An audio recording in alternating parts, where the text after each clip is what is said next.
Hola a todos, en este video yo les estaré hablando sobre las funciones y su composición. Pero primero debemos preguntarnos, ¿qué es una función? Podemos ver como una definición informal que una función es una máquina que recibe como entrada algo y que nos va a regresar como salida alguna otra cosa. Entonces podemos ver este ejemplo. Si nuestra función es que haga algún jugo de alguna fruta, entonces nosotros le podemos pasar una naranja como entrada y como salida nos va a regresar un jugo de naranja.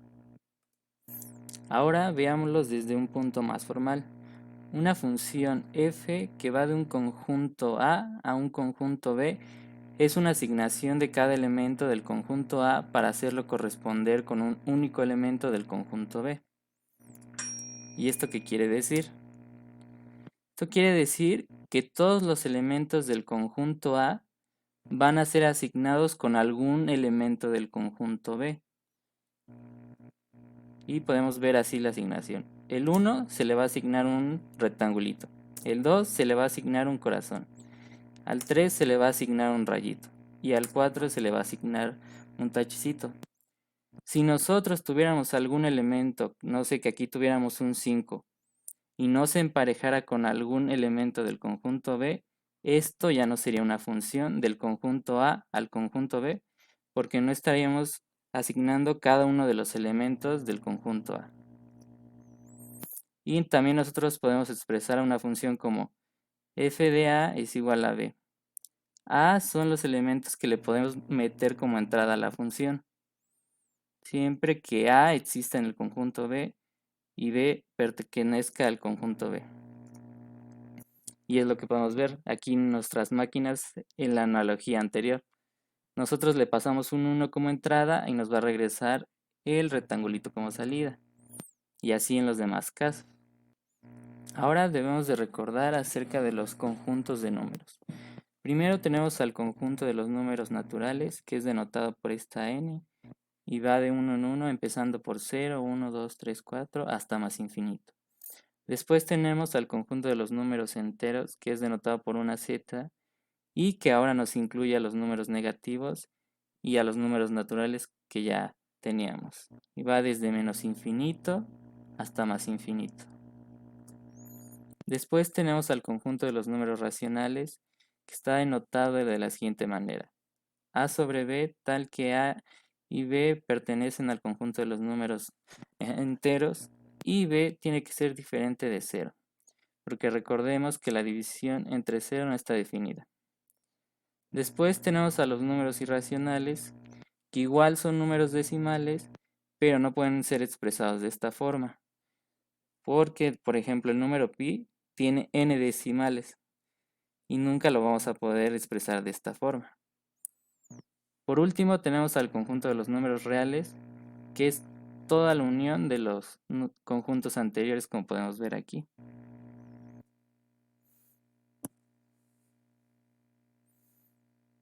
Ahora veamos algunos ejemplos de funciones. Tenemos un conjunto A que tiene los nombres Ángel, Alexis y Isamar. Y el conjunto B tenemos los números 10, 5, 9. Entonces nosotros podemos tener una función que asigne a cada persona del conjunto A una calificación del conjunto B. Entonces, por ejemplo, a Ángel le vamos a asignar un 5, a Isamar le vamos a asignar un 9 y a Alexis le vamos a asignar un 10. Y esta sería nuestra función que va de un conjunto A un conjunto B. Aquí tenemos una función a las que regularmente estamos acostumbrados a ver en la escuela. Tenemos una función que va del conjunto de los números reales al conjunto de los números reales. Sea f de x igual a x cuadrada, entonces nosotros le podemos ir pasando valores del conjunto de los números reales como entrada. F de 1 es igual a 1 al cuadrado, 1. F de 2 es igual a 2 al cuadrado, 4. F de 3 es igual a 3 al cuadrado, 9. F de 4 es igual a 4 al cuadrado, 4. Ahora aquí lo que podemos observar es la gráfica de la función f de x igual a x cuadrada.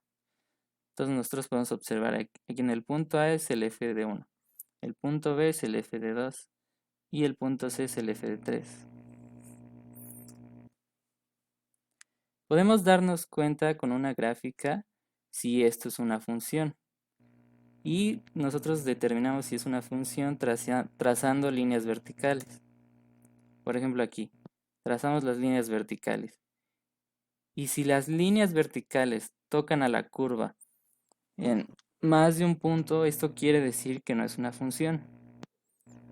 Pero si trazamos las líneas verticales y solamente tocan en un punto a la curva, esto quiere decir que es una función. Ahora tenemos que ver los siguientes conceptos. Sea f una función del conjunto A al conjunto B, decimos que A es el dominio de f y es denotado por esta siguiente expresión.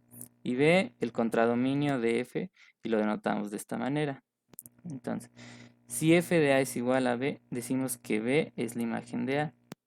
El rango imagen de f es el conjunto de todas las imágenes de A. Entonces, a ver, vamos a explicar el siguiente diagrama. Este conjunto que tenemos aquí es el dominio y van a ser todos los valores que puede tomar la función f como entrada. Entonces, toma estos valores como entrada y del conjunto B, que es el contradominio, que no sé, por ejemplo, puede ser el conjunto de los números reales, pero dependiendo de todos los valores que arroje con las entradas A, vamos a tener un rango al cual vamos a llamar imagen de A, que va a ser todo el conjunto de las imágenes de A. Entonces, vamos a ver por qué es tan importante el dominio. Por ejemplo, supongamos que esta es nuestra función y tenemos su dominio es este conjunto A. Este conjunto A. Entonces, por ejemplo, no sé, si nosotros le pasáramos un 1 que no está dentro del conjunto A, nuestra función no sabría qué hacer y por lo tanto se trabaría y no sabría qué hacer. Por ejemplo, no sé, en el caso de una raíz, si nosotros le pasamos como entrada un número negativo, no está definida esa operación y la función fallaría. Ahora veamos el siguiente ejemplo. Sea f de x igual a la raíz de x más 5. Como dijimos ahorita, no puede haber raíces de números negativos. Todos nosotros debemos delimitar algunas condiciones. X más 5 debe ser mayor o igual a 0. Entonces, X debe ser mayor o igual a menos 5 porque menos 5 más 5 da 0. Raíz de 0 sí está definida, pero si nosotros le pasáramos un menos 6, sería raíz de menos 1 y no estaría definida. Ahora, para determinar el rango, yo recomiendo que se evalúen algunos valores del dominio, por ejemplo aquí, que inicia desde menos 5. F de menos 5 nos dará igual a 0. Y nosotros denotamos aquí el dominio de la función como de la siguiente manera.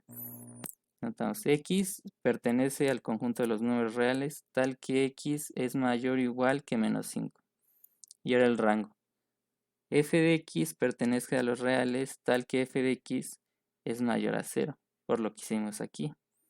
Y ya después, cualquier valor que le asignemos a la función va a ir creciendo, como podemos observar aquí. Y va a llegar hasta más infinito.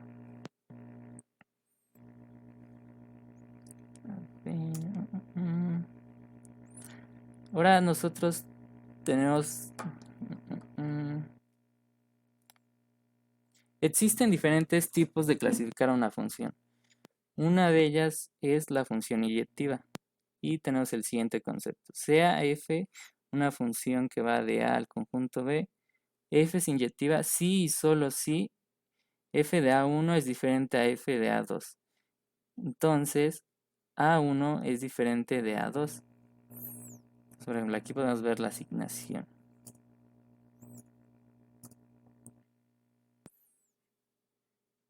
Bueno, ¿y ahora esto qué quiere decir? A esta función también se le llama 1 a 1. ¿Por qué?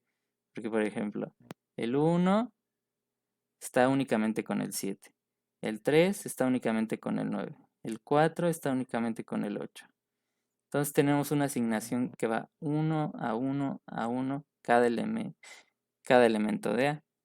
Por ejemplo, si nosotros tuviéramos que el 1 nos da 7 y que el 3 también nos va a dar 7, esto ya no sería una función inyectiva, porque ya no está haciendo la asignación 1 a 1, sino que el 1 y el 3 nos regresan un 7.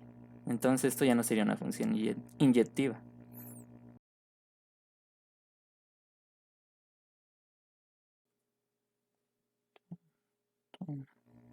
La siguiente clasificación es sobre la función sobreyectiva.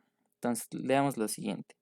Sea f una función de A al conjunto B, f sobreyectiva si para cada B perteneciente al conjunto B existe A perteneciente al conjunto A, tal que f de A es igual a B. Y nosotros lo podemos representar con la siguiente expresión lógica usando cuantificadores. Para todo B existe A, tal que f de A es igual a B. Bueno, ¿y esto qué quiere decir? Esto quiere decir que para todos los elementos del conjunto B debe de existir un elemento del conjunto A que se le haya sido asignado. Entonces, por ejemplo, aquí podemos ver al 1 le asignó el 7, al 2 se le asignó el 7, al 3 se le asignó el 9 y al 4 se le asignó el 8. Como podemos ver, aquí en el conjunto B no hay ningún elemento que no se le haya asignado algún elemento del conjunto A, como lo pudimos ver en la función inyectiva, que teníamos un 3 y no se le había asignado nada. Si aquí tuviéramos cualquier otro número y no se le haya asignado nada, eso quiere decir que no es una función sobreyectiva. Ahora tenemos a la función biyectiva, la cual es biyectiva si es inyectiva y sobreyectiva a la vez. ¿Esto qué quiere decir? A ver, veamos el siguiente ejemplo. Entonces, nosotros podemos ver que se está asignando uno a uno los elementos del conjunto A al conjunto B. Y podemos ver que al conjunto B todos los valores están asignados con un valor del conjunto A. No tenemos ningún otro valor que no se le haya asignado eso. Entonces esto quiere decir que si se está asignando uno a uno y no se está repitiendo que el 1 nos dé 5 y el 2, el 3 nos dé 5, entonces 1 a 1. Y como no estamos sin asignar ningún elemento del conjunto B, entonces también es sobreyectiva. Y por último, de lo que yo les hablaré será de la composición de funciones. Sea G una función del conjunto A al conjunto B y F una función del conjunto B al conjunto C, la composición de funciones F y G es denotada por F o G de A es igual a F de G de A. Bueno, y ahora vamos a seguir usando aquí el ejemplo de las máquinas.